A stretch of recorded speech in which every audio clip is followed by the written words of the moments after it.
Chapter 32, Entrusting. End of the story of Sada Prarudita.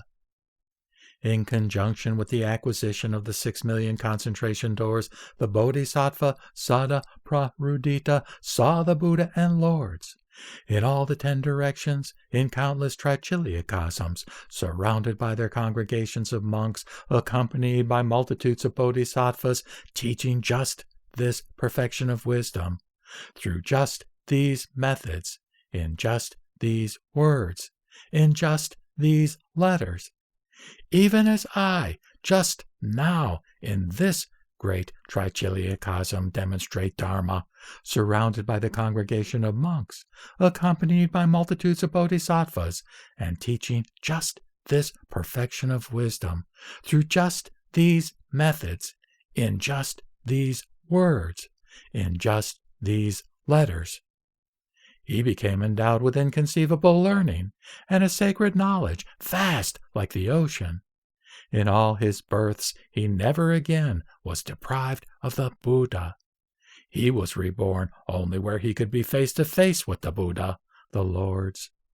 Even in his dreams, he was not lacking in the Buddhas, the Lords. All unfortunate rebirths he had abandoned, and he had secured the circumstances which allowed him to accomplish one auspicious rebirth after another. The perfection of wisdom entrusted to Ananda.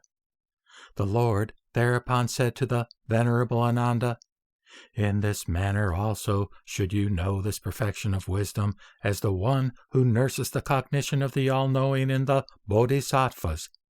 Therefore then, Ananda, a bodhisattva who wants to acquire the cognition of the all-knowing should course in this perfection of wisdom. Hear it, take it up, study, spread, repeat, and write it.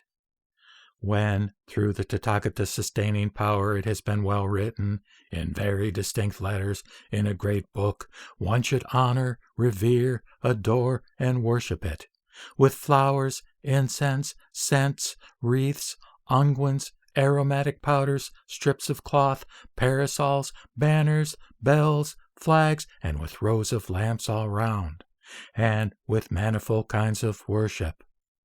This is our admonition to you, Ananda. For in this perfection of wisdom, the cognition of the all-knowing will be brought to perfection. What do you think, Ananda? Is the Tathagata your teacher?" Ananda said, "He is, Lord." The Lord said, "The Tathagata is your teacher, Ananda. You have ministered to me, Ananda, with friendly acts of body, acts of good speech, acts of mind. Therefore then, Ananda, just as you have given affection, faith, and respect to me, as I am at present in this incarnation, just so, Ananda, should you act after my decease toward this perfection of wisdom.